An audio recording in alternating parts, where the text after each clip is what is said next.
अभिवादन स्वीकार कीजिए ब्रजेश मिश्रा का और आप देखना शुरू कर चुके हैं द डिबेट।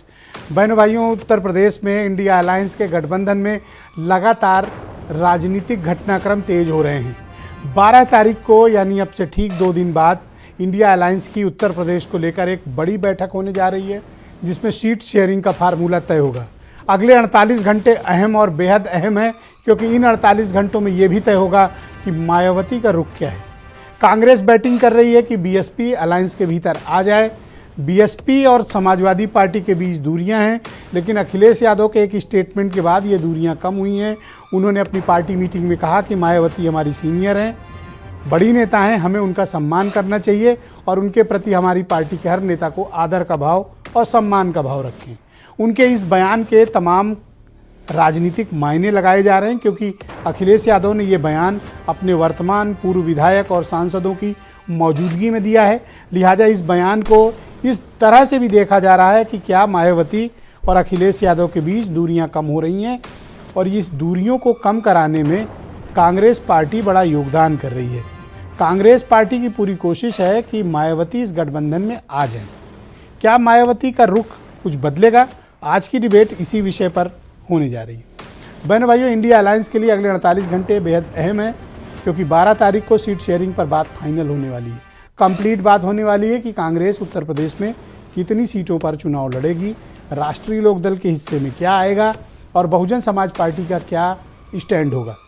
कांग्रेस और उनकी पार्टी के दिग्गज नेता लगातार प्रयास कर रहे हैं, ओपन पब्लिक स्टेटमेंट दे रहे हैं कि मायावती को इंडिया अलायंस में आना चाहिए। समाजवादी पार्टी ने पहले वीटो लगाया था कि बीएसपी इस अलायंस का हिस्सा ना बने, लेकिन अब ऐसा लग रहा है कि हालात बदल रहे हैं। बीएसपी और समाजवादी पार्टी के बीच की दूरियां थोड़ी कम होती दिख रही हैं, और कांग्रेस के जो मौजूदा प्रभारी हैं अविनाश पांडे, उन्होंने ओपन मीडिया स्टेटमेंट दिया और उन्होंने कहा है कि मायावती को अलायंस का हिस्सा होना चाहिए और उनके लोग उनके संपर्क में हैं। लेकिन मायावती साफ साफ कह चुकी हैं, एक नहीं 10 बार कह चुकी हैं, प्रेस कॉन्फ्रेंस करके कह चुकी हैं, ट्विटर पर लिख लिख के कह चुकी हैं, स्टेटमेंट दे चुकी हैं, प्रेस नोट जारी कर चुकी हैं, लेकिन ज़बरदस्ती उनको अलायंस में खींचने की कोशिश हो रही है। मायावती की तरफ से कोई सहमति अब तक नहीं आई, लेकिन कांग्रेस वाले खिचड़ी पका रहे हैं कि मायावती इधर आ जाए। सवाल यह कि कांग्रेस क्या चाहती है, ये इंपॉर्टेंट नहीं है बहनों भाई। इंपॉर्टेंट यह है कि मायावती क्या चाहती हैं। आज की डेट में मायावती अपने स्टैंड पे कायम है, अकेले, किसी के साथ नहीं। तो फिर उनको लेकर इस तरह की बातें क्यों हो रही हैं कि वो इधर जाएंगी कि उधर आएंगी। समाजवादी पार्टी जो एकदम वीटो लगाकर बैठी थी कि नहीं मायावती तो नहीं चाहिए, उनके स्टेटमेंट्स अचानक से क्यों बदल गए? क्या अखिलेश यादव को लग गया कि कांग्रेस उनके साथ कोई खेल कर रही है, मायावती के विरोध की बात को आगे बढ़ाकर, या उनकी पार्टी को दलितों के बीच कुछ अलोकप्रिय करने की कोशिश? वक्त रहते समाजवादी पार्टी ये बात तो समझ गई कि समथिंग रॉन्ग, कुछ तो गड़बड़ है, लेकिन ये क्या गड़बड़ है? इसी बीच 2-3 और घटनाक्रम चल रहे हैं। आप देखिएगा, ये 10 तारीख से 22 तारीख का जो वक्त है बहनों भाइयों, ये देश के 5 साल के आगे आने वाली जो राजनीति है उसके लिए बड़ा अहम है। क्यों है? इसी में सीट का बंटवारा है, इसी में विपक्ष के नेता का चयन है, इसी में राहुल गांधी की यात्रा है, और इसी में इस दशक का सबसे बड़ा उत्सव होने जा रहा है, राम उत्सव अयोध्या में। तो ये 10-12 दिन बड़े महत्वपूर्ण हैं, और हर एक दिन हर चाल पर आपको नज़र रखनी होगी, क्योंकि इसी से सिर्फ उत्तर प्रदेश ही नहीं, देश की राजनीति की नई इबारत लिखी जाने वाली है। आइदर दिस साइड और दैट साइड। ये तय होगा कि भारतीय जनता पार्टी के मुकाबले विपक्ष कहाँ पर है, आगे सरवाइव कर पाएगा विपक्ष या नहीं, और बीजेपी क्या हैट्रिक मार पाएगी या नहीं। माहौल बीजेपी के अनुकूल दिखाई दे रहा है या बन रहा है, लेकिन अपोजिशन भी कोई कमज़ोर नहीं है, उनके पास भी ताकत है। लेकिन क्या इतनी ताकत बीजेपी जैसी माइटी पॉलिटिकल पावर को सत्ता से हटा पाने में कामयाब होगी? चर्चा इसी विषय पर करेंगे, और मायावती क्या चाहती है इस पर भी बात होगी। कुछ स्टेटमेंट सुने।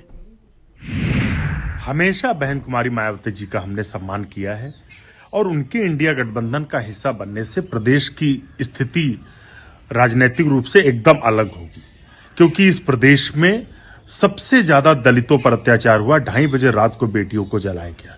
तो बहुजन समाज पार्टी जब इंडिया गठबंधन में शामिल होगी तो अकेला प्रत्याशी होगा तानाशाह भाजपा सरकार के सामने और 65% वोट बीजेपी के खिलाफ है। जो मायावती और अखिलेश की बात आप कर रहे हो, ये गठबंधन 2019 में हो चुका है। लोकदल भी साथ था और कांग्रेस अप्रत्यक्ष रूप से साथ थी। तो जो इंडी गठबंधन था वो उत्तर प्रदेश में पहले भी नजर आ रहा था। जब उसका कोई असर नहीं हुआ तो अब क्या असर होगा? अब तो मोदी जी की गारंटी मजबूत हुई है और मोदी जी के पक्ष में देश का जनमानस पूरी मजबूती के साथ खड़ा है। बहनों भाइयों, तो आज की परिचर्चा को आगे बढ़ाते हैं। डॉक्टर समीर सिंह उत्तर प्रदेश में भारतीय जनता पार्टी के प्रवक्ता हैं। मनीष सिंधवी कांग्रेस से मेरे साथ मौजूद हैं। रोहित अग्रवाल राष्ट्रीय लोकदल से हैं। दीपक मिश्रा समाजवादी पार्टी के चिंतक हैं। सतीश प्रकाश जी दलित समाज के जाने माने चिंतक और बहुजन समाज पार्टी के पूर्व राष्ट्रीय प्रवक्ता। हमारे साथ केपी मलिक साहब मौजूद हैं, उत्तर प्रदेश और देश के जाने माने पत्रकार हैं। वीरेंद्र सिंह जी हमारे स्टेट हेड भी इस कार्यक्रम में जुड़ चुके हैं। समीर सिंह, आपका शुक्रिया। आपने देखा अपोजिशन की तैयारी और विशेष तौर पर मायावती को अपने पाले में लाने की कोशिश, ये आपके लिए एक बड़ी पॉलिटिकल थ्रेट है? नहीं, देखिए जैसे ये कोई नई बात नहीं है। ये 2019 में भी आप देखेंगे उत्तर प्रदेश के राजनीतिक परिस्थितियों का जब आप आकलन करेंगे तो ये देखेंगे ये गठबंधन पहले भी हो चुका है। 2019 में सपा बसपा मिल के लड़े थे, लेकिन उसका रिजल्ट क्या आया ये उत्तर प्रदेश की जनता जानती है और देश की जनता जानती है। देश में उत्तर प्रदेश बड़ा राज्य है और यहाँ कई प्रकार के गठबंधन होते रहे हैं। आपने देखा था 1993 में भी सपा बसपा का गठबंधन हुआ था। 2017 में कांग्रेस सपा का गठबंधन हुआ। 2019 में सपा और बसपा का गठबंधन हुआ लोकसभा में। 2022 में भी कई दलों से अखिलेश यादव ने गठबंधन किया। लेकिन उन गठबंधनों का हश्र क्या हुआ उत्तर प्रदेश के अंदर, आपने उसका भी असेसमेंट किया होगा और उत्तर प्रदेश में उसकी दशा को देखा होगा। 19 में अखिलेश यादव ने बसपा से गठबंधन किया था और अपने परिवार को जिताने के लिए भी बहुत प्रयास करने के बाद वो नहीं जिता पाए। कई सारी सीटें वो हार गए और हार का सामना करने के बाद उन्होंने जिस प्रकार के बयान दिए मायावती के खिलाफ, अगर मायावती जी उसके बाद भी उनके साथ गठबंधन कर रही है तो ये उनकी सोच है। 1993 में गठबंधन हुआ था, सरकार बनी थी और जिस प्रकार का गेस्ट हाउस कांड हुआ था, समाजवादी पार्टी के गुंडों ने मायावती को मारने का प्रयास किया था, ये लोकतंत्र के लिए एक शर्म का विषय था।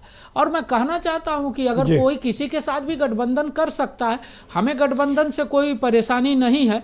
भारतीय जनता परेशानी पार्टी क्यों नहीं होगी? 12.5% वोट शेयर था मायावती। नहीं, देखिए अगर ये एक ब्लॉक में इंडिया अलायंस को चला गया तो आपके लिए मुसीबत होगी। यही बात तो मैं कहना चाहता हूं कि देश की जनता और उत्तर प्रदेश की जनता इन जातीय आंकड़ों से बाहर निकल चुकी है। ये 19 में भी हम आपके यहाँ कई बार डिबेट किए हैं और उत्तर प्रदेश की जनता आज तरक्की के साथ है, विकास के साथ है, सांस्कृतिक राष्ट्रवाद के साथ है, लॉ एंड ऑर्डर के साथ है, किसानों के हित के साथ है। स्वास्थ्य के क्षेत्र में जो काम माननीय मुख्यमंत्री जी ने किया है, माननीय प्रधानमंत्री जी ने जो लोगों के लिए किया, उसके साथ ये अपोजिशन के दो बड़े डेवलपमेंट हो रहे हैं पॉलिटिकली, राहुल गांधी की न्याय यात्रा और मायावती का उस ब्लॉक की तरफ आकर्षित होना। आपके लिए परेशानी, आपको चिंता है इसकी? नहीं, कोई चिंता नहीं है ब्रजेश जी। हम जनता के लिए काम करते हैं और जनता भारतीय जनता पार्टी के नेता मोदी जी और योगी जी के साथ है। इस नाते मैं कह सकता हूं कि उत्तर प्रदेश में हमें किसी बात की चिंता नहीं है। हम जनता के बीच में जा रहे हैं और जनता ने हम पर भरोसा किया। 17 में भरोसा किया, 19 में भरोसा किया, 22 में किया, 23 के नगर निगम में किया और जनता निरंतर योगी जी और मोदी जी पर भरोसा कर रहे हैं। हम 80 की 80 सीटें जीतने में कामयाब बहन भाइयों, इस पर चर्चा को आगे बढ़ाएंगे। दीपक मिश्रा समाजवादी पार्टी के लीडर और चिंतक हैं, मेरे साथ मौजूद हैं। ये अचानक 24 घंटे में मायावती और बीएसपी के प्रति बड़ा आदर का भाव उमड़ आया। क्या तो ऐसा इस 24 घंटे में हो गया कि आपने एकदम यू टर्न मान लिया? कोई यू टर्न नहीं है, ये तो अच्छी बात है। अखिलेश जी ने एक ऐतिहासिक सत्य और तथ्य को ही तो रेखांकित किया है। मायावती जी बड़ी नेता हैं, 4 बार मुख्यमंत्री रहीं, सुचेता कृपलानी जी के बाद एकमात्र महिला मुख्यमंत्री रहीं यहाँ की। और सबसे बड़ी बात यह है कि यह जो दौर है यह पूरी तरीके से गैर भाजपावाद का दौर है। तो सभी गैर भाजपा शक्तियां जो वास्तव में लोकतंत्र, सेकुलरिज्म और समाजवाद को बचाना चाहती हैं प्रतिबद्धता के साथ, प्रबलता के साथ, तो उन्हें एक मंच पे आना ही चाहिए। और इसी बात को तो भाई अखिलेश जी ने रेखांकित किया और सबसे बड़ी बात यह, आप देखिए हमारे आदरणीय समीर जी बहुत अच्छे वक्ता हैं, इसमें दो राय नहीं, बड़े संजीदा वक्ता हैं, प्रवक्ता अच्छे हैं।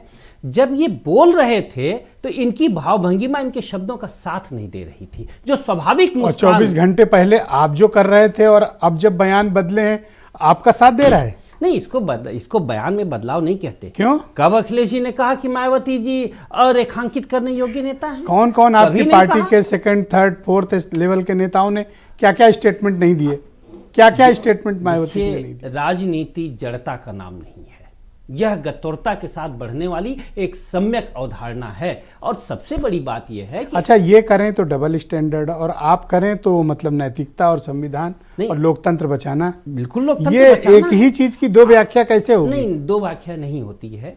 हमेशा आप देखिए, भाजपा को जितने मत मिले हैं उससे ज्यादा भाजपा के खिलाफ मत पड़े हैं। सपा और बसपा एक होते ही, यह अगर पिछला ही चुनाव देखा जाए, जो उत्तर प्रदेश का ही चुनाव हुआ है, उसमें 68 अरे भाई साहब, वही तो पूछ रहा हूँ कि रात भर में ऐसा क्या हो गया कि एकदम दुनिया ही बदल गई आपकी? नहीं, अखिलेश जी ने हमेशा कहा है और हर मंच से कहा है, हर मोर्चे से कहा है और मुट्ठी खींच कर कहा है कि सभी गैर भाजपा दलों को एक साथ होना चाहिए, एक लक्ष्य के साथ होना चाहिए। Thank you. मैं सतीश प्रकाश जी को आमंत्रित करता हूं इस डिबेट में। सतीश जी, आपका शुक्रिया। ये ऐसा क्या हो गया इन एक दो दिन के भीतर कि दोनों तरफ से बड़े अच्छे अच्छे सिग्नल्स आप लोग एक दूसरे को दे रहे हैं? फिर अखिलेश यादव का अपने पार्टी के सीनियर लोगों के बीच ये संदेश कि मायावती जी बड़ी आदरणीय हैं, बड़ी नेता हैं, हमें आदर और सम्मान का भाव रखना है, ये अचानक से राजनीतिक हृदय परिवर्तन का कारण? नहीं, देखिए ब्रजेश जी, राजनीति में भाषा की शुचिता बनी रहनी चाहिए। आपका किससे गठबंधन है, आपका किससे गठबंधन नहीं है, राजनीति में किसकी कब जरूरत पड़ जाए, ये कोई कौन कह सकता है। मेरे हिसाब से अखिलेश जी की भाषा को जिस तरीके से हम देखते हैं, पिछले विधानसभा चुनाव को अगर आप देखेंगे तो अखिलेश जी ने बीजेपी के ऊपर उतने वार नहीं किए, कहीं ना कहीं बहुजन समाज पार्टी के ऊपर उन्होंने तमाम वार किए। और उस लड़ाई को उत्तर प्रदेश की जनता ये जानती है कि पिछले चुनाव में अखिलेश जी और तमाम समाजवादी पार्टी के लीडर्स की जो भाषा रही है वो कहीं ना कहीं बहुजन समाज पार्टी के खिलाफ रही है, बीजेपी के खिलाफ उतना उन्होंने इतना नहीं बोला। और उसका परिणाम ये रहा कि पॉलिटिकल पोलराइजेशन हुआ, धार्मिक पोलराइजेशन के साथ साथ पॉलिटिकल पोलराइजेशन भी हुआ। लेकिन छोड़िए, राजनीति में सब कुछ रहना चाहिए। मेरा मानना यह है, अभी भी बहुजन समाज पार्टी के किसी लीडर ने, बहन जी ने, या तमाम किसी प्लेटफॉर्म के ऊपर से, तो आप मुझे बताओ ऐसा कि कोई दलित सिग्नल समाज क्या चाहता है? सपा बसपा मिले या बहन जी अकेले लड़े? देखिए अखिलेश, सुनिए, देखिए अगर उसको दलित समाज के नजरिए से देखते हैं तो आप एक बात ध्यान रखेंगे कि बहुजन समाज पार्टी को क्षेत्रीय दल नहीं है। अगर उसको क्षेत्रीय दल मान करके आप गठबंधन करेंगे तो मुझे ऐसा लगता है, या देश के तमाम दलितों को ये लगता है कि बहुजन समाज पार्टी को गठबंधन का हिस्सा नहीं बनना चाहिए। लेकिन बहुजन समाज पार्टी को, जैसे तेलंगाना है, 5 राज्यों के चुनाव में अगर आप देखेंगे तो उसका वोट शेयर मत देखो, उसका वोटर्स देखो। कश्मीर से लेकर के कन्याकुमारी तक 21% जो दलित आदिवासी वोट है उसका रुख कहीं ना कहीं बहुजन समाज पार्टी के प्रति है, उसकी सिंपैथी। और ये कांग्रेस इतनी बेचैन क्यों है कि ये लगातार प्रयास कर रही है कि बीएसपी इस अलायंस के भीतर आ जाए? कांग्रेस का क्या इंटरेस्ट है? नहीं, सुनिए, देखिए कांग्रेस अपना एक नजरिया हो सकता है, ये सच है। देखिए ब्रजेश जी, ये सच्चाई है कि गठबंधन कहीं ना कहीं बहुजन समाज पार्टी के बिना अधूरा है। ये भारत में किसी भी व्यक्ति से आप पूछोगे, इसमें कहीं कोई दो राय नहीं। लेकिन गठबंधन कैसे हो? अब गठबंधन सिर्फ उत्तर प्रदेश में थोड़ा ही हो, गठबंधन तो तेलंगाना में भी होना चाहिए ना, जहां बहुजन समाज पार्टी के 5 कैंडिडेट जीते नहीं है लेकिन सेकंड नंबर पे रहे ना। बहुजन समाज पार्टी के कैंडिडेट छत्तीसगढ़ में भी रहे ना, मध्य प्रदेश में भी रहे, राजस्थान में रहे। थैंक यू सतीश जी, शुक्रिया। जी, तो आप इस हक में है कि गठबंधन होना चाहिए, आपका ये मत है? नहीं, सुनिए, आप सुनिए, बहुजन समाज पार्टी ने ये कहा है कि उसका गठबंधन किसी के साथ नहीं है। एज ए दलितों के नजरिए से अगर हम देखते हैं तो बहुजन समाज पार्टी को एक क्षेत्रीय दल की तरीके से अगर आप ट्रीट करेंगे तो तमाम देश के दलितों का यह मानना है कि उसको गठबंधन नहीं करना चाहिए, जबकि बहुजन समाज पार्टी एक राष्ट्रीय पार्टी है। अगर गठबंधन बहुजन समाज पार्टी के राष्ट्रीय अस्तित्व को देख करके अगर आप गठबंधन मेरे करता है, साफ सवाल को घुमा रहे हैं। मेरा सिर्फ एक लाइन का सवाल है करना चाहिए या नहीं करना चाहिए, आपका मत क्या है? नहीं, आप सुनिए ना। देखिए, अगर बहुजन समाज पार्टी को सिर्फ उत्तर प्रदेश में आप आंख करके नाकेंगे तो निश्चित रूप से गठबंधन नहीं करना चाहिए, नहीं करना किसी भी सूरत में। Alright, thank you. हमारे साथ जुड़े रहिएगा, इस डिबेट को आगे बढ़ाएंगे। मनीष सिंघवी उत्तर प्रदेश में कांग्रेस पार्टी के प्रवक्ता हैं। मनीष जी, आपका स्वागत है। आपको क्यों इतनी चिंता हो रही कि मायावती इस गठबंधन में आ जाएं? आपकी तो कोई बहुत स्टेक है नहीं, और जब आपको पता है कि आपके major political partner Samajwadi party से उनकी अनबन है, तो आप क्यों इस चीज़ को फोर्स कर रहे हैं सपा पर कि बीएसपी को साथ लो? आपका कोई खास हित है? ब्रिजेश जी, सियासत में सारी लड़ाई परसेप्शन की है। इस वक्त जो ये गठबंधन बना पूरे देश में, हमें ये तय करना होगा ये बना क्यों। ये बना इसलिए क्योंकि जिस हिसाब से संवैधानिक संस्थाओं का दुरुपयोग भाजपा ने खासतौर से मोदी एरा में शुरू किया, चाहे वो ईडी हो, सीबीआई हो, चाहे आईटी हो, उससे उन्होंने सबको पीड़ित किया इस देश में। मैं आपको याद दिला दूं कि जब वो किसान मूवमेंट चल रहा था और वो लड़की 22 साल की 21 साल की दिशा रवि बेंगलोर से उसको उठा के लाके दिल्ली में यूएपीए लगा दिया था, तो किस तरीके की तानाशाही वाले काम ये कर रहे हैं उसके खिलाफ विवेक देवराय अगर लिखते हैं कि संविधान को बदल देना चाहिए, तो कहीं ना कहीं हम इसके खिलाफ खड़े हुए। तो अगर हम एक बात लेकर, एक विचार लेकर खड़े हुए हैं, तो हमारा ये मानना है कि जो लोग भी इस विचार से सहमत हैं उन्हें एक साथ आना चाहिए, और बसपा एक महत्वपूर्ण घटक है, उसे साथ में आना चाहिए। क्योंकि मैंने कहा नहीं, जैसे मैं आदरणीय सतीश जी की बात से सहमत हूं कि मायावती जी का पैन इंडिया एक प्रभाव है और उनके वोट है, उनके आने से एक बहुत बड़ी मेजॉरिटी में एक मैसेज कन्वे होगा कि हाँ, कहीं ना कहीं हम सब एक साथ मिलकर इस लड़ाई को लड़ रहे हैं। उन्होंने स्पष्ट रूप से प्रेस कॉन्फ्रेंस करके कहा, लिख कर दिया, प्रेस नोट पे कहा, ट्विटर पे लिखा, और कैसे कर दें? क्या होर्डिंग छपवा दें कि आपके साथ नहीं आएंगी, वो अकेले चुनाव लड़ेंगी? ये तो जबरदस्ती की बात हुई कि कोई आना नहीं चाहता और आप जबरदस्ती कर रहे हो, आओ आओ। बशीर बद्र लिखते हैं कि क्यों आप उनके पीछे पड़े? सियासत की अपनी अलग एक ज़बां है, लिखा हो जो इनकार तो इकरार पढ़ना, ये मैंने कहता है बशीर बद्र। ये कोई बात नहीं हुई। मान लीजिए बशीर का शेर है ये। आप सियासत में एक संकेत दे दो कि ये संकेत आया था, इस कारण हम प्रयास कर रहे हैं। मैं ये कह रहा हूं कि लिखा हो जो इनकार तो इकरार पढ़ना। देखिए, सियासत में हर चीज का एक समय होता है। जैसे आप बार बार जो सीट शेयरिंग की बात कर रहे हैं, सच्चाई क्या है? सच्चाई ये कि सीट शेयरिंग पर लगभग बात फाइनल हो चुकी है, लगभग बात फाइनल हो चुकी है। लेकिन हम कहेंगे कि क्यों नहीं पिक्चर में आ रहा है, उसका भी एक समय आएगा। वो समय, अब किसी घर जबरदस्ती दरवाजा खटखटा रहे हो, हमसे रिश्ता करो, हमसे क्यों करेंगे? कोई जबरदस्ती नहीं, लिख कर कह दिया कि आपसे नहीं, हम जो बात होगी बहुत एमिकेबली होगी। ये तो जबरदस्ती वाली बात हो गई और हो रही है। अपने सही समय पर वो हम सब लोगों के सामने आ जाएंगी।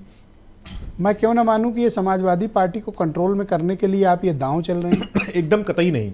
हम सिर्फ क्यों नहीं करते? आपको मालूम नहीं कि सपा मना कर चुकी है कि उनको मत लो? नहीं, एकदम नहीं। देखिए, सबसे पहली बात तो ये कि इंडिया गठबंधन की खूबसूरती है कि यहाँ कुछ भी हार्ड एंड फास्ट नहीं है, हम हर चीज पर बात कर रहे हैं। और लोकतंत्र की खूबसूरती भी यही है कि आप अपनी बात कहें, हम अपनी बात कहें, और जो बेहतर है उसको कर लें। यहाँ पर आप देखिएगा, पहले दिन से खूबसूरती बहुत खतरनाक है। ये मध्य प्रदेश में समाजवादी पार्टी झेल चुकी है। मध्य प्रदेश में हम बहुत ही खतरनाक खूबसूरती है आपकी। देखिए, ये गठबंधन जो हुआ था, ये पहले दिन से तय था कि ये लोकसभा चुनाव 2024 के लिए होना था, उसी पर है। बीच में स्टेट के चुनाव आए, अगर बात नहीं बनी तो हमने साथ मिलकर नहीं लड़ा, लेकिन ये पहले दिन से तय था। अगर आप पहला प्रेस कॉन्फ्रेंस उठाकर देखेंगे तो वहां ये तय था कि हम लोकसभा साथ मिलकर लड़ेंगे। और अभी पिछले एक महीने से, 18 तारीख के बाद जिस तरीके से बात हो रही है, आप देखिए बात हो रही है। मुझे एक एविडेंस दो, आप कह रहे हो बात हो रही है, कौन कर रहा है बात? सारे लोग बात कर रहे हैं, आपस में बात हो रही है। कोई आलू टमाटर है, कैसरबाग का सब्जी खरीदने गए हैं भाई, कोई सीनियर आदमी बात। इसलिए तो मैं कह रहा हूं कि आलू टमाटर नहीं, ये बहुत महत्वपूर्ण बात है। और अगर महत्वपूर्ण बात है तो मायावती जी भी अगर इस गठबंधन में आती हैं, मैं अगर लगाकर कह रहा हूं कि अभी वो नहीं आई हैं, अभी पब्लिक में बात नहीं है, तो अगर वो इस गठबंधन में आती हैं तो जाहिर सी बात है वो अपनी शर्तों के साथ आएंगी, अपनी बात के साथ आएंगी। इसका मतलब आप समाजवादी पार्टी को अंधेरे में रख के, समाजवादी पार्टी, सवाल पूरा हो जाने दीजिए, आज उत्तर देने की व्यग्रता ज्यादा है, सवाल भी सुनिए। मैं ये जानना चाहता हूं कि क्या समाजवादी पार्टी को अंधेरे में रखकर कांग्रेस लीडर्स मायावती से बात कर रहे हैं? यहां अंधेरे में कोई नहीं है। मैंने कहा नहीं, इंडिया गठबंधन की जब बैठकें होती हैं तो लगभग सारी बातें तय हैं और सब लोगों के बीच में होती हैं, अंधेरे में कोई नहीं है, सब उजाले में है। क्या अखिलेश यादव को पता है कि अविनाश पांडे एंड टीम क्या कर रही है?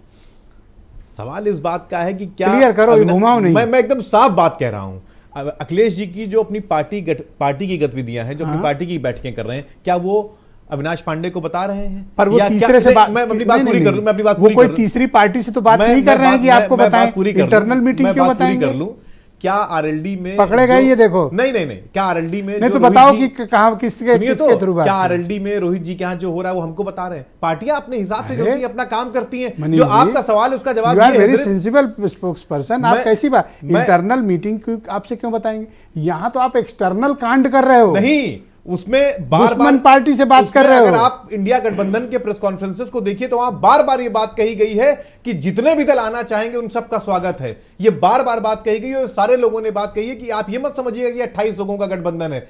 अभी अरे आप चिढ़ क्यों रहे हो? आराम नहीं, से बात करो। मैं मैं एकदम ये कह रहा आराम हूँ कि क्या अखिलेश यादव को पता है या वो अंधेरे में है जो मैंने आप कहा कांड अंधेरे कर रहे में हो? कोई नहीं ये है। जो खूबसूरती कर रहे हो, ये पता है उन्हें उनको सब कि पता उनके है। साथ कोई कांड की ये तैयारी- बताइए, जब चाहे अखिलेश जी हों चाहे लालू प्रसाद यादव जी हों, सब लोग तो यही कह रहे हैं कि इस गठबंधन को 28 ना, पार्टियों ना, का गठबंधन मत समझिए, इसमें और भी जो दल आना चाहेंगे उनका स्वागत है। आज आपका मामला गया है फंस, एकदम और कोई आप फंसा नहीं पकड़े है। गए हो चौराहे ना, ना, पे। ना, ना, एकदम साफ रोहित बात है, अग्रवाल, स्पष्ट बात है। Thank you. रोहित अग्रवाल राष्ट्रीय लोकदल के प्रवक्ता हैं।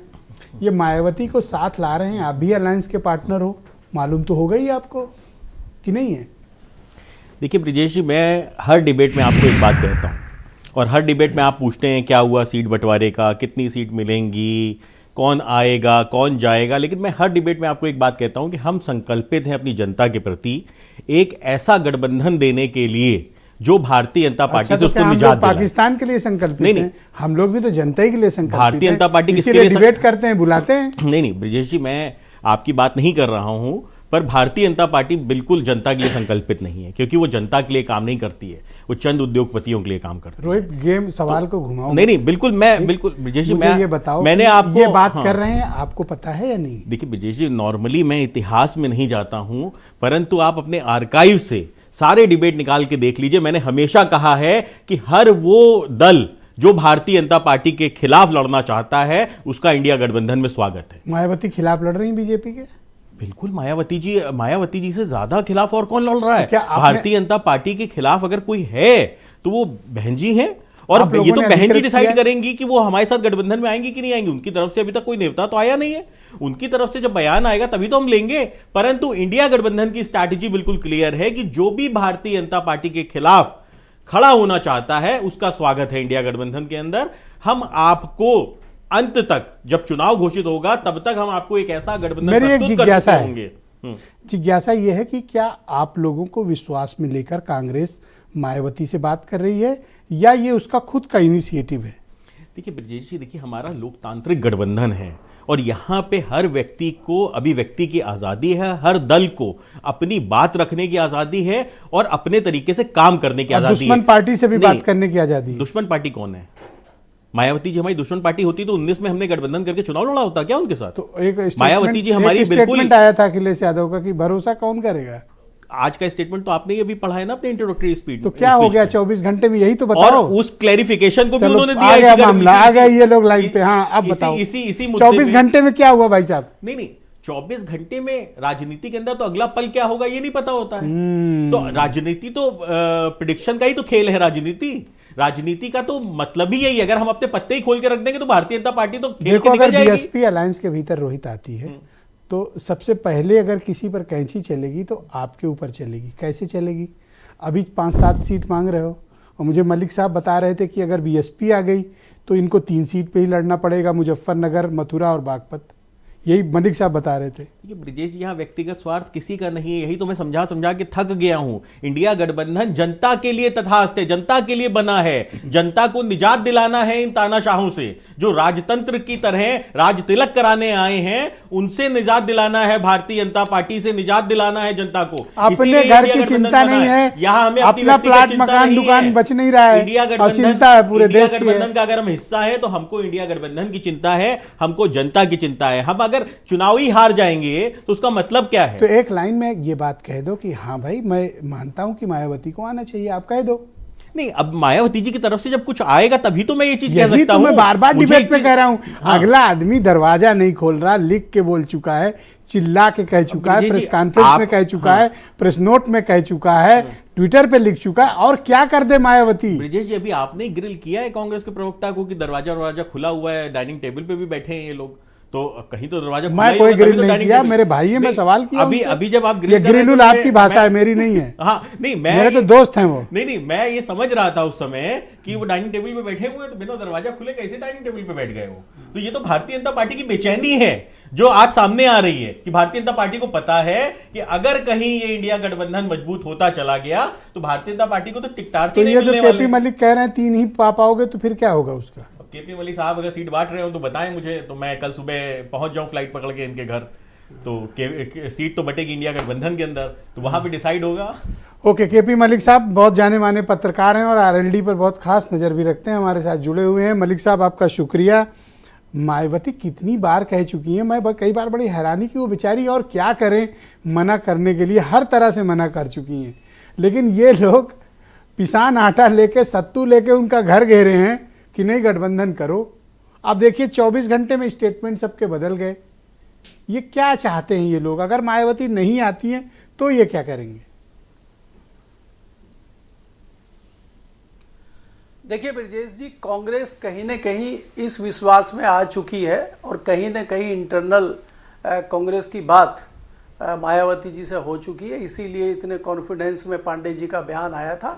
और कांग्रेस को एहसास है कि अखिलेश जी उनके साथ उत्तर प्रदेश के सीट बंटवारे में और बाकी चीज़ों में जो मध्य प्रदेश में कांग्रेस ने उनके साथ किया था उसका बदला कहीं न कहीं ले सकते हैं, इसका संशय कांग्रेस को है।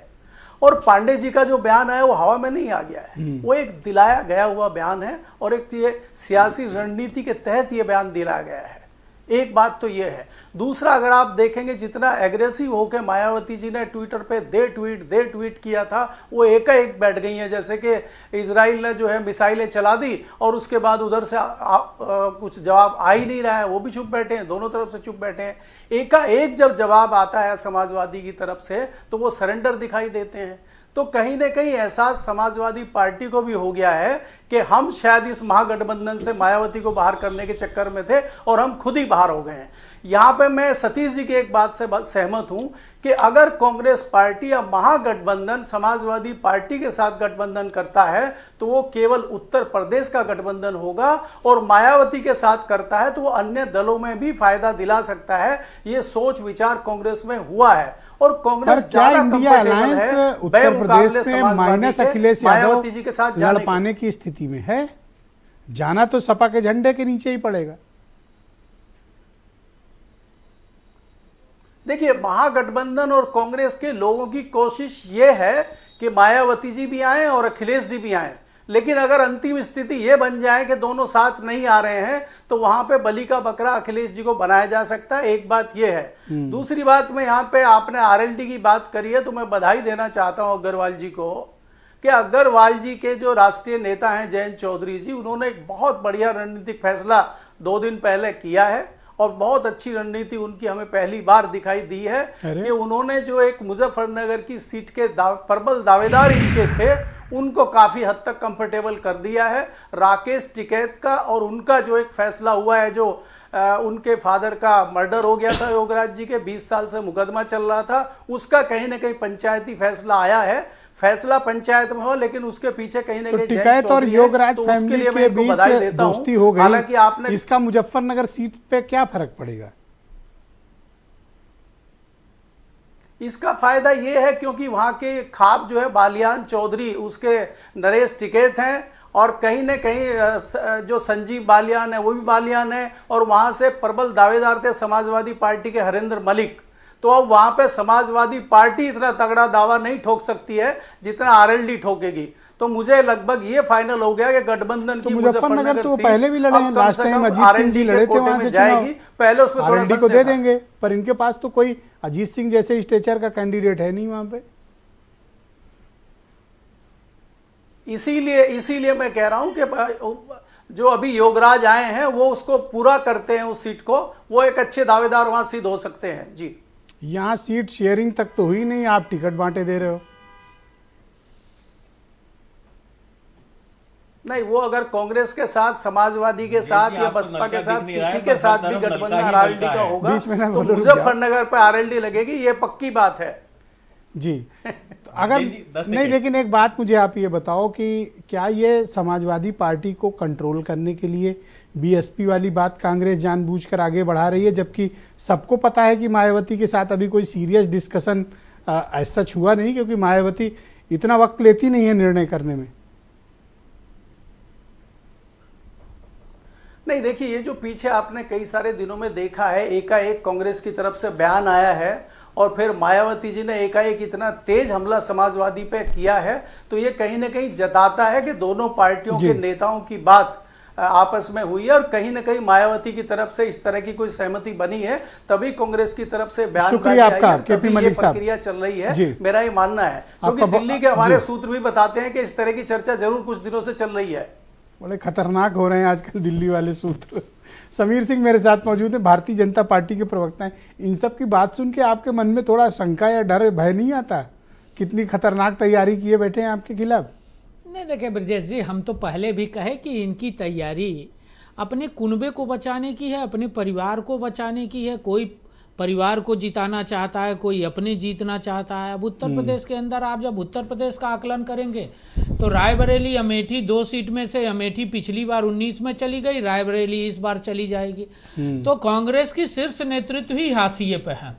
कांग्रेस को अपने शीर्ष नेतृत्व को जिताने के लिए हो सकता है उनका प्रयास हो कि अगर हम बसपा से गठबंधन करेंगे तो हम 2 सीट जीत सकते हैं। अखिलेश यादव मध्य प्रदेश के चुनाव के अंदर क्या हश्र हुआ अखिलेश यादव का, किस तरह की भाषा का इस्तेमाल हुआ, चिरकुट किसने कहा और किसने छोट भैया नेता कहा, मैं इस बात पर नहीं घरेलू मामला है, आपको क्यों तकलीफ है कि अखिलेश यादव की इज्जत करे? मैं इस नाते कह रहा हूं ब्रजेश जी कि गठबंधन की बात जब जुबान नहीं मिल रहे हैं, दिल नहीं मिल रहे हैं, तो राजनीतिक दल कैसे मिलेंगे और वोट कैसे मिलेगा?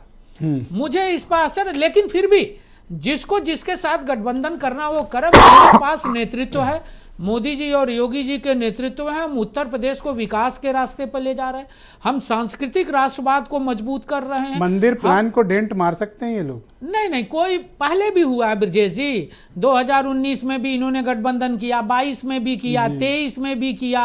मंदिर कोई ऐसा नहीं, हमारे आस्था का केंद्र है।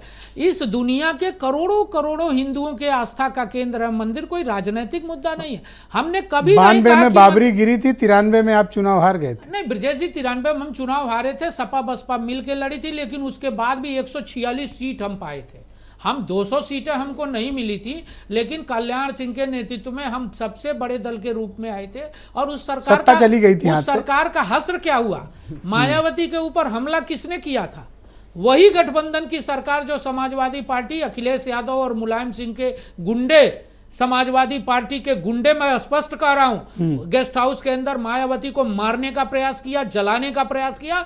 अगर बीजेपी के नेता स्वर्गीय ब्रह्मदत्त द्विवेदी नहीं रहते तो शायद। आपको पता है कि सुप्रीम कोर्ट ने मायावती ने ये केस वापस ले लिया था? नहीं, वापस ले लिया, लेकिन अभी पिछले दिनों जिस ट्वीट की बात कर रहे थे, नहीं, मलिक जी ने जिस ट्वीट की बात किया, 2 ट्वीट मायावती ने किया। एक गेस्ट हाउस कांड की याद दिलाई और एक घर के सामने ओवरब्रिज बनाने के समाजवादी पार्टी की सरकार में जो उनके घर के सामने ओवरब्रिज बना, उस पर उनका कहना था कि साहब इस ओवरब्रिज थोड़ी मदद करो उस ओवरब्रिज को, हमको खतरा बढ़ गया है, हमको दूसरे कार्यालय की जरूरत है। ये बताता है। आप कुछ मदद कर रहे हो? नहीं ब्रजेश जी, हम तो पहले भी मदद की है। कार्यालय बदल, देखिए हम पहले भी मदद किए, हम पहले भी मदद किए हैं। हमने तो पहले भी मदद किया, हम तो खुल के कह रहे हैं, हमने तो खुद। और रही बात कांग्रेस की बेचैनी की, हिंदवी जी बेचैन हैं, उन्होंने अभी तानाशाही की बात की। इमरजेंसी देश में किसने लगाया? कांग्रेस ने। इन्होंने बीएसपी को महत्वपूर्ण कहा और बीएसपी को विधायक में, राजस्थान में विधायक तोड़ के सरकार किसने बनाई? कांग्रेस ने। और मायावती ने क्या प्रतिक्रिया दिया? खूबसूरत गठबंधन की बात कर रहे हैं और इनको पश्चिम बंगाल में ममता बनर्जी कहती हैं कोई हैसियत नहीं है, बिहार के अंदर कोई हैसियत नहीं है, दिल्ली के अंदर कोई हैसियत नहीं है, पंजाब के अंदर कोई हैसियत नहीं है, उत्तर प्रदेश में कोई हैसियत नहीं है, और ये हमारे साथ आ गए डिबेट में। खूबसूरत गठबंधन बनाने चले, हमें तो तरस आता है। थैंक यू, बहुत शुक्रिया। बीरेन जी हमारे साथ जुड़ चुके हैं। बीरेन जी, मैं आपसे जानना चाहता हूं कि ये क्या चल रहा है समाजवादी पार्टी और बीएसपी के बीच, और ये कांग्रेस क्या करना चाहती है? ब्रजेश जी, ऐसा लगता है कि कोई खिचड़ी पक रही थी और वो खिचड़ी पता नहीं पक पाई है या अभी कच्ची है, लेकिन पका तो रहे हैं ये लोग। अब इंडिया गठबंधन इस उम्मीद में है कि सपा जो सबसे बड़ी पार्टी है उत्तर प्रदेश में, उनका साथ अगर मायावती का भी मिल जाए तो दलित, मुसलमान, यादव ये मिलकर एक बड़ा गठबंधन बना लिया जाए, एक बड़ा वोट बैंक तैयार हो जाए। शायद उनकी कोशिश इसीलिए लगातार रही कि वो मायावती के लिए एक धड़ा उनका पैरवी करता है, लेकिन ये मूर्त रूप ले पाएगा इसमें बड़ी अभी शंका है। बड़ी सारी चीज़ें हैं। बुआ बबुआ अगर मिल जाएंगे तो एक बड़ी ताकत वो बनते हैं, इसमें कोई शक नहीं। और 2019 में 15 लोकसभा की सीटें वो जीते थे। और एक नारा एक जमाने में चला था जब मुलायम सिंह जिंदा थे कि मुले मिले मुलायम काशीराम, हवा में उड़ गए जय श्री राम। तो उस दौरान इन्होंने भाजपा को हराया था। तब राम मंदिर का आंदोलन भी बड़ा उफान पर था और बहुत कारसेवकों पर लाठियां गोलियां सब चली थी, लेकिन उसके बावजूद मुलायम और कांसीराम ने करिश्मा किया था गठबंधन करके। मायावती एक बार कर चुकी हैं जी, और चुनाव खत्म होते ही फिर उन्होंने गठबंधन टूट गया था उनका। अगर दोबारा गठबंधन होता है तो स्वरूप क्या होगा? 39 सीटों पर लड़े थे, अब की बार कांग्रेस और आरएलडी साथ में है तो 39 सीट कहां मिल पाएगी? मायावती को हो सकता है कि 32-35 सीटें मिल जाएं अगर गठबंधन बनता है तो, और कांग्रेस को 10 सीटों के लगभग आसपास मिले। और आरएलडी भी 4-5 सीटें हो सकता है पाएगी बस। और उसमें एक चंद्रशेखर आजाद की भी सीट हो सकती है, क्योंकि जब 32-35 दोनों सपा और बसपा ले लेंगे तो ज्यादा बचेंगी नहीं सीटें। 80 सीट तो है, कितना काटेंगे? अब मायावती ये कहकर थक चुकी हैं कि हम अपना वोट तो ट्रांसफर करा देते हैं, सपा वाले अपना वोट ट्रांसफर नहीं करा पाए और इसकी वजह से हम लोग हार गए। जबकि भाजपा ने दलित वोट काट काट कर 22 से मायावती को 12% पे पहुंचा दिया है। ये सच्चाई भी वो जानती हैं, लेकिन वो ये नहीं कभी कहती भाजपा हमारा वोट बैंक छीन रही है, और वो खुल के सपा का विरोध भी करती हैं। आकाश आनंद ने प्रोफेसर राम गोपाल के खिलाफ कई सारे ट्वीट भी किए थे, ये भी बात आई थी। अब समस्या एक और है, भाजपा कहती है कि तुम हमें न चाहो कोई बात नहीं, लेकिन उधर न जाना। मायावती एक स्लिप जो फिसलन वाली विकेट है उस पर खेल रही हैं। अगर वो फिसल के इधर गिरती हैं तो भाजपा अलग शुरू कर उनको देगी। चाहेंगे बीएसपी तो मुश्किल होगी, ये गाना पूरा कर दो। हाँ, अगर बीएसपी सपा को चाहेगी तो उसके लिए ज्यादा मुश्किल होगी। वो कह रही है भाजपा हमसे गठबंधन करो न करो, लेकिन तुम अकेले लड़ो। तो ये अगर उधर जाओगी, स्लिप उधर होता है मामला, तो तमाम सारे नुकसान। तो बंगला बदल दो, बात खत्म। अभी देखिए, मायावती का तटस्थ होकर लड़ना ही बहुत सारे समाजवादी लोग भी कहते फायदेमंद है, क्योंकि मायावती का जहां हाथी रहेगा वहां तो बटन दबा देता है उनका कार्यकर्ता, जहां हाथी नहीं पाएगा वहां कमल के फूल पे चला जाएगा, ये भी कहने वाले लोग हैं। तो ये बड़ी सारी समस्याएं हैं। और मायावती ने तो पहले भी कहा बबुआ की गठबंधन हो गया है, लेकिन बाद में गन्ने का सारा रस हाथी अकेले चूस के निकल गया, 10 सीट ले गया और समाजवादी वही 5 पे रह गई। तो बड़ी समस्या इस बात की है कि यह गठबंधन अब की कांग्रेस भी आ जाएगी। कांग्रेस तो खाली यूपी में नाम मात्र है, कोनो वोट बैंक तो है नहीं। तो वो तो जब कोई नहीं है, चलो कांग्रेस है सही इंडिया गठबंधन में, तो सपा का तो जूस भी चूस लिया और गन्ना भी आरएलडी का खा गई मायावती। मतलब ब्रजेश जी, कांग्रेस अगर सपा और बसपा लड़ जाए आज, तो ना कांग्रेस की जरूरत है ना किसी और पार्टी की जरूरत है, आरएलडी इनके साथ है। ये लोग वैसे सबसे बड़ा गठबंधन बना लेंगे। अब उसमें ये देखा है कि सब क्या अखिलेश यादव कांग्रेस को झटक पाएंगे। अभी ये भी एक अगर मामला बन जाए तो एक नया समीकरण बन सकता है। अच्छा, मैं देखता हूँ आरएलडी को हर कोई बड़ा टेकन फॉर ग्रांटेड लेता है। इनकी मतलब इनको मनाने या उसके लेके कोई बात नहीं होती। इनको जैसे आपने भी गिन लिया, अरे ये तो वहीं रहेंगे। अरे थोड़ी मतलब इनकी भी तो रिस्पेक्ट होनी चाहिए। नहीं, आरएलडी भाई इतना खीर पकने के बाद भी खाई नहीं ना। हाँ, नहीं खीर खाई। पक तो अब जब खीर छोड़ दी तो खिचड़ी कहाँ खाएंगे। तो ये तो जयंत चौधरी ने अभी तक सपा का साथ दिया और उसके बदले में उनको राज्यसभा हाँ, मिली खीर तो हुई नहीं है। खाई, खीर नहीं खाई। हाँ, ये बात तो है। पकी पर भाजपा खाए नहीं। चुनाव बाद देखेगी। ऑपरेशन लोटस फिर चुनाव बाद चलेगा अगर कहीं कोई कमी रहेगी तो। वो हीरा ठाकुर देखिए- वाली खीर में जहर की आशंका थी, इसलिए नहीं खाई। देखिए, ये सियासत कहीं जो है ये सूर्यवंशम ना हो आवश्यकता जाए। की चीज है।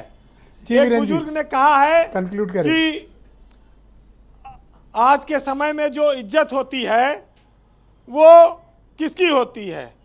तो बुजुर्ग ने कहा कि इज्जत इंसान की नहीं होती है, जरूरत की होती है। अगर जरूरत खत्म तो इज्जत खत्म। तो आज जिसकी जरूरत है उसका इज्जत सम्मान होता है। बहरहाल एक नया समीकरण, एक जो नया माहौल बना है वो राम के जो भक्ति आंदोलन से मुकाबला करने के लिए अगर मायावती आती है इस गठबंधन में तो ये यूपी के इतिहास का सबसे बड़ा गठबंधन होगा और बहुत बड़ा वोट बैंक भी होगा। बीजेपी के लिए एक बड़ी चिंता भी हो सकती है। और बीजेपी सच मायने में तो सपा बसपा के गठबंधन से अंदर खाने डरती है क्योंकि वो जानती इनका वोट बैंक बहुत बड़ा हो जाएगा। ये बात है। अब वो इसीलिए ये सब एकजुट नहीं हो पा रहे हैं। सुनिएगा कि जो ना देते थे जवाब उनके भी अब सलाम आने लगे और वक्त बदला तो मेरे नीम पर भी आम आने लगे। और धर्म मजहब के नाम पर हमेशा लड़ रहे थे लेकिन मुसीबत के वक्त अब एक दूसरे के काम आने लगे। और लगता है कि शहर में चुनाव होने वाले हैं क्योंकि नेताओं की जुबान पर एक दूसरे के लिए दुआ सलाम आने लगे। बहुत शुक्रिया, बड़ी ऊंची बात कह देते हैं आप वीरेंद्र जी। केपी मलिक तो कई बार सोचते रह जाते हैं क्या ऊंची बात कही। बहुत शुक्रिया आपका वीरेंद्र जी हमारे साथ जुड़ने के लिए, अपने फीडबैक और ऑब्जर्वेशन हमें उपलब्ध कराने के लिए। समाजवादी पार्टी के चिंतक और उनकी पार्टी के सीनियर लीडर दीपक मिश्रा मेरे साथ मौजूद हैं। ये क्या आपको विश्वास में लेकर कांग्रेस बात कर रही है बीएसपी से या आपको अंधेरे में रखा गया है? देखिए, यहाँ रोशनी अंधेरे की बात नहीं है। यहाँ एक लक्ष्य है जो पूरी समदर्शिता के साथ वो भी काम कर रहे हैं, हम भी काम कर रहे हैं। पहले भारतीय जनता पार्टी को हटाना, एक दीवार जो लोकतंत्र के ऊपर है, एक काली छाया जो लोकतंत्र के ऊपर गहरा रही है, उसे मिटाना। तो उसी के वो तहत जीतना चाहते हो या मकसद बीजेपी को हटा देना है? देखिए, पहले तो भारतीय जनता पार्टी को हटाना है। हम जीतेंगे तभी तो, क्योंकि राजनीति अब पूरी तरीके से बाइपोलर हो चुकी है, द्विपक्षीय हो चुकी है। एक तरफ भाजपा, दूसरी तरफ गैर भाजपा दल। आप एक उदाहरण आप देखिए, हमारे भाजपा के विद्वान प्रवक्ता कह रहे थे कि 1993 में भी ये मिले थे। भाई 1993 में मिले थे तभी तो भाजपा हारी थी, और वो उस समय हारी थी जब ये लगने लगा था कि भाजपा अपराजय है।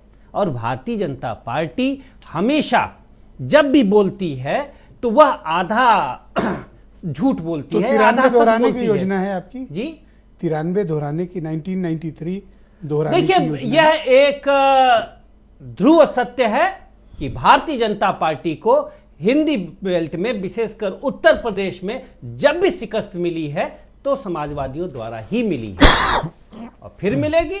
हाँ, इतना केवल जरूर है।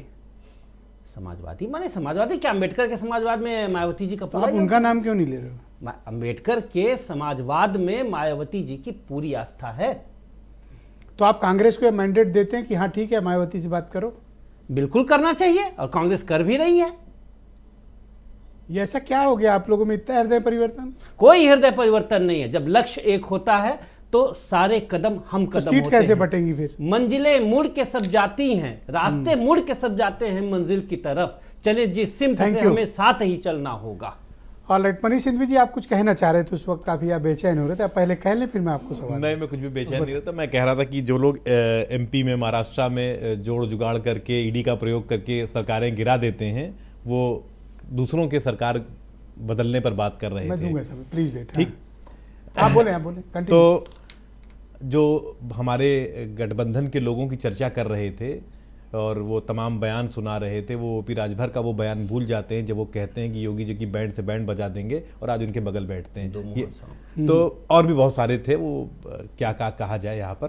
तो खैर, कहने की बात, कल कुल मिला के मसला ये है कि वो अपना घर देखें, हम अपना घर देखें। ये सियासत है। 3 महीने बाद हम आमने सामने आप होंगे। जीतने के लिए लड़ रहे हो कि बीजेपी को हराने के लिए? हम जीतने के लिए भी लड़ रहे हैं और बीजेपी को हटाने के लिए भी लड़ रहे हैं। हम जाहिर सी बात है, जब बीजेपी को हटाएंगे तभी जीतेंगे। कैसे लड़ पाओगे? सीट तक शेयर नहीं कर पाए हो। सीट पर मैंने आपसे कहा, देखिए, सीट महत्वपूर्ण 10 स्टेट्स में हमें बात करनी है। बिहार, दिल्ली, झारखंड, केरला, महाराष्ट्र, पंजाब, तमिलनाडु, उत्तर प्रदेश, वेस्ट बंगाल, जम्मू कश्मीर। ये 10 स्टेट्स हैं जहां पर हमें बात करनी है, क्योंकि 28 में से 18 स्टेट्स में हम 1 to 1 हैं, हम ही और भाजपा। 10 जगह बात करनी है। हाँ, 10 महत्वपूर्ण जगह हैं जहां पर हमें चर्चा करनी है। और मैं ये बता दूं, बंगाल और यूपी फंसा है? लगभग जगहों पर बात फाइनल है और यूपी और बंगाल पर भी लगभग बात फाइनल है। मैंने तो रोहित को बता दो कितनी सीट मिलेगी। कितनी सीट मिलेगी, कितनी नहीं मिलेगी, ये आने वाला वक्त तय करेगा। ये कौन सी डायलॉग हुआ? अभी कह रहे हो फाइनल, तो अब मैं कह रहा हूं भाई को हमारे सीट बताओ, अपना कैंडिडेट भाई सीट जानते हैं, भाई सीट जानते हैं, भाई एक बहुत पर प्रत्याशी तय आरएलडी बहुत अभिन्न अंग है इस गठबंधन का, और वो हर बात, हर डिस्कशन में शामिल है और उसे सब पता है। क्यों? क्योंकि जैसा कि आदरणीय दीपक भाई ने कहा कि जो लक्ष्य है, हम सब लोग लक्ष्य की तरफ बढ़ रहे हैं, हमें भारत बचाना है। तो मतलब इसमें तो हमारे दर्शकों को एक बात साफ कर दो जी, उन्हें आज डेट दे दो कि फलानी तारीख तक हम अपनी सीट वगैरह बांट लेंगे। चलो बताओ। देखिए, ये इस स्टूडियो में बैठकर मनीष हिंदवी नहीं तय कर सकते। अब ये सुनिए ब्रिजेश जी, मैं अपनी बात पूरी कर लूं, लेकिन हाँ, ये मैं कहकर जा रहा हूं कि बहुत जल्द आप टाइम फ्रेम में मत बांधिए उसको, लेकिन मैं ये कहकर जा रहा हूं कि बहुत जल्द। अच्छा, 1 हफ्ता में कर लोगे? अब ये मत कहलवाइए, लेकिन ये है कि बहुत जल्द आपके सामने। चलो 10 दिन में कर लोगे? लेकिन बहुत जल्द आपको पता चल जाएगा। अब देखो क्या असमंजस है आपका। कोई असमंजस नहीं तक नहीं बांटे हो तो समीर सिंह से कहा। अच्छा, ये बताइए कि सीट बांटने, मैंने कहा ना कि जैसे हमसे लड़ना है तो हमारे तरीके से आओ ना। रोहित जी जैसा कह रहे थे कि ये स्ट्रेटेजी है और ये सही समय पर आएगी, हम पहले क्यों डिस्क्लोज करके हम इनको बता देंगे कि हम क्या कर रहे हैं? देखो आप अपने बयान से पलटो मत। मैं एकदम नहीं पलट रहा हूं कि अभी तय नहीं किए हैं, नहीं, टाइम फ्रेम में हमें ना बांधो, हम नहीं। अब आप कह रहे हो हमसे ना पूछो, हम तो बांटे बैठे हैं। ये क्या? हम फिर कह रहे हैं अपनी बात कि आप टाइम फ्रेम में बांध कर पूछो मत हमसे। ये कब बताना है, ये शीर्ष नेतृत्व तय करेगा, उसके लिए कोऑर्डिनेशन कमिटीज बनी है। मतदान के पहले तो बता दोगे? अरे मतदान में बहुत दिन है अभी। अभी मतदान में 20 सेकंड दे पाऊंगा। समीर सिंह जी आप बोलो 20 सेकंड। देखिए ब्रजेश जी, हिंदवी जी की ताकत इसी से पता चलती है कि आज तक ये नेता तय कर नहीं पाए, गठबंधन का झंडा नहीं तय हो पाया, गठबंधन की बैठक की डेट नहीं तय हो पाती है, और इन्होंने बताया 18 राज्य में हमको अकेले लड़ना है। कौन से वो 18 राज्य? ब्रजेश जी, गठबंधन में झंडे नहीं होते हैं। बंगाल का कोई अलग झंडा है क्या? बंगाल में आपके बंगाल में झंडा आपने तय करने की बात इंडिया का अलग झंडा है? आपने तय करने की बात कही थी, हमने नहीं कहा था। आपने कहा था, हमने नहीं कहा था कि हमारा नेता और झंडा तय होगा। आपने कमेटी भी बनाई है, उस कमेटी का क्या हश्र हुआ ये किसी से छुपा नहीं। और उत्तर प्रदेश ही नहीं, देश के जो मेजर राज्य हैं, अरे आप बंगाल को आप ले लीजिए, दिला नहीं पाए, बंगाल को ले लीजिए, बिहार को ले लीजिए, महाराष्ट्र को ले लीजिए, उत्तर प्रदेश को ले लीजिए, पंजाब को ले लीजिए, दिल्ली को ले लीजिए। इनका टाइम कोई नहीं। राज्यों में धन्यवाद। 30 सेकंड में अपनी बात खत्म करो। 10 सेकंड दे रहा हूं। इन राज्यों में कांग्रेस हाशिए पे है और इनके गठबंधन का हश्र क्या होगा ये आपने पिछले दिनों चुनाव में देखा। अरे राजभर मध्य प्रदेश के चुनाव में क्या हुआ और राजस्थान के चुनाव में शपथ दिलाइए। प्लीज कॉपरेट, अपन आराम से बात करते हैं, स्टूडियो के भीतर बैठे, कोई समय भी खूब है। रोहित आप मुझे बताओ कि ये तो कह रहे हैं हमें समय सीमा में मत बांधो, हम हफ्ते 10 दिन 15 दिन कितना भी वक्त लग सकता है? ब्रिजेश जी देखिए, समस्या ये है कि आपको नलका दिखता नहीं, पर हर तरफ नलका ही नलका है। इसीलिए इस डिबेट में अकेली आरएलडी जिसके बारे में 20 बार मैं बोल चुका हूं, हाँ, लेकिन आप कह रहे हो मुझे दिखता नहीं। हाँ। केपी मलिक को बैठाया हूं, मेरठ से बैठे हैं। आप हमेशा हमें समेटने की बात करते हो, कभी आप हमारे विस्तार की बात भी कर लिया करो भैया। 10 सीट इनको दी जाए लड़ने। नहीं धन्यवाद, शुक्रिया। 12 कह देते आप तो मुझे ज्यादा अच्छा लगता। 14 दिया जाए तो अब विजय जी देखिए, ऐसा है, ये भारतीय जनता पार्टी वालों की मुझे गणित ही नहीं समझ में आती। इनको इंडिया गठबंधन की कमेटी के अंदर क्या क्या बातें हुई सब पता है, एनडीए की कोई बात ही नहीं पता है। अरे एनडीए की एक मीटिंग करने के बाद दूसरी मीटिंग करने की हिम्मत नहीं कर पाए। जब एक मीटिंग की तो वहां पे पता चला साहब जो 38 दल आए वो 5-5 सीट भी अगर उनको देंगे तो क्या दशा होगी इनकी, आप खुद बता दीजिए मुझे ब्रिजेश आपको जी। कोई आपत्ति अगर है 5-5 अगर सीट वक्त ज्यादा ले रही है इंडिया अलायंस टिकट बांटने नहीं में? नहीं वक्त ज्यादा है ही नहीं विजय जी, टिकट तो बच चुकी हैं। समस्या ये है कि हम भारतीय जनता पार्टी को क्या अपनी स्ट्रैटेजी खोल खोल के बताएं कि आपकी भैया बढ़- देखो आपकी बढ़ अब गई। मैदान में यहाँ पे ये आपकी उतार बता दिया दो है, भाई। अब तुम इसका कार्ड ढूंढ अरे लो। दोस्त सुनो तो आपकी बढ़ गई। हाँ बिल्कुल बढ़ गई विजय जी, बिल्कुल बढ़ गई, बिल्कुल तथास्थ है। हमारे उम्मीदवार भी तैयार हैं कि कौन उम्मीदवार होगा, है ना। अब इससे ज्यादा हिंट हाँ, आपको एक और से एक कौन तो देगा? नाम बता केपी दिया मलिक जी ने केपी आपको मलिक। क्लियर कर दिया। एक नाम तो बता दिया उन्होंने। नहीं तो नहीं वो मैं नहीं कह रहा हूँ। देखिए, अच्छा, नहीं। ये बात ये गलत क्या है। बात हुई? नहीं अभी तक सब मैं नहीं हाँ कह रहा हूँ। और पलट देखिए, गए। नहीं मैं ये नहीं कह रहा हूँ कि कोई उम्मीदवार तय हो गया है। उम्मीदवार तय हैं, वो डिस्क्लोज होंगे सही टाइम Thank पे। you, चुनाव तो सतीश घोषित प्रकाश होने जी। दीजिए, जनता को बताएंगे ना। अरे इनको चिंता है हमारा नेतृत्व Thank नहीं you, तय thank है। you। अरे भाई साहब 3 राज्यों में चुनाव जीत के धन्यवाद। आए हो, एक सतीश महीने में प्रकाश तो जी। मंत्रिमंडल बांट पाए हो। ठीक है सतीश प्रकाश जी, मैं आपसे जानना चाहता हूँ, ये सब लोग बड़े आशान्वित हैं, समाजवादी पार्टी ने भी टोन बदल ली, आरएलडी भी कह रहे हैं कि नहीं नहीं बुला लो, बहन जी को ले आओ। तो अब कहाँ कठिनाई, ये पेच कहाँ फंस रहा है? आना चाहिए या क्या?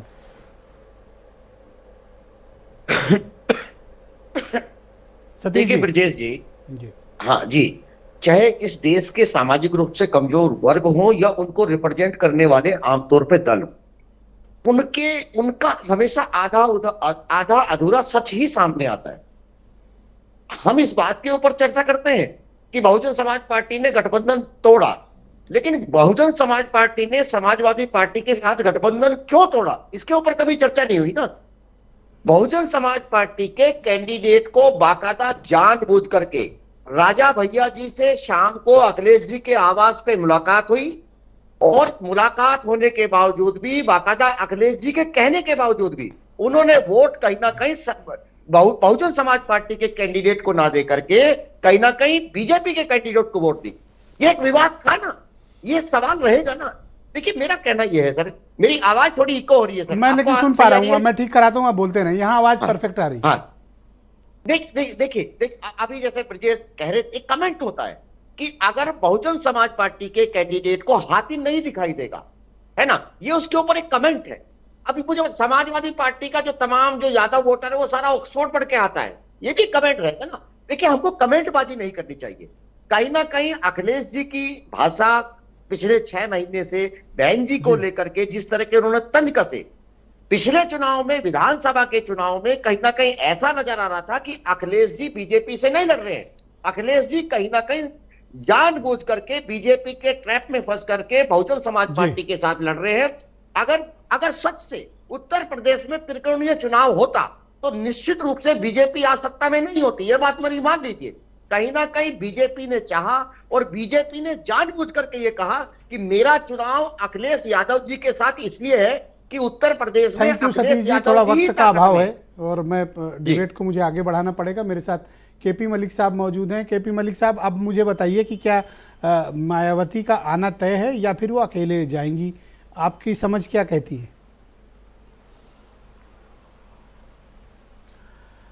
देखिए ब्रजेश जी, मुझे लगता है कि मायावती जी महागठबंधन के साथ जा सकती हैं, लेकिन मैं इसके अलहदा एक बात यहाँ करना चाहता हूँ कि भारतीय जनता पार्टी की जिस प्रकार से तैयारी है, भारतीय जनता पार्टी जिस प्रकार से शाम दाम दंड भेद करती है, भारतीय जनता पार्टी का प्रत्येक लोकसभा सीट में जो एक बजट है इलेक्शन लड़ने का, वो आप जानते हैं, उसका मुकाबला गठबंधन कैसे करेगा, भारतीय जनता पार्टी की रणनीति का सामना गठबंधन कैसे करेगा। अभी तो पार्टियों की सीटों का बंटवारा नहीं हुआ, फिर पार्टी की सीट का बंटवारा होगा, फिर पार्टी अपने उम्मीदवार तय करेगी, फिर उम्मीदवार में लड़ाई होगी, फिर उसमें खींचातानी होगी, फिर सेटिंग गेटिंग होगी। मतदान तो तक तो हो ही जाएगा फाइनल। तो समय है कहाँ? वोटिंग तक हो भारतीय जाएगा जनता फाइनल। पार्टी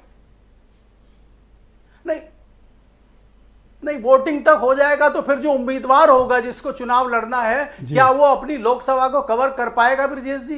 तो कहीं ना कहीं इस ओर भी इनका ध्यान जाना चाहिए। और आप देखिए ब्रजेश जी, मैं अंत में आपको एक चीज और बता देना चाह रहा हूं, ये सारी जितनी डिबेट यहां हो रही है 22 तारीख के बाद सब चीजें बदल जाएंगी। 22 तारीख तक आप इंतजार करिए, 22 तारीख के बाद परसेप्शन चेंज हो जाएगा। कई सारी चीज़ें बदल जाएंगी, बहुत सारी चीज़ें होने वाली हैं, वो हमें समय ही बताएगा। बहुत बहुत शुक्रिया। मैं आप सभी मेहमानों का बहुत आभार प्रकट करता हूं, धन्यवाद देता हूं कि आप सब आज इस कार्यक्रम का हिस्सा बने। और बहनों भाइयों, आप सबका भी बहुत बहुत धन्यवाद इस कार्यक्रम को देखने के लिए। नमस्कार।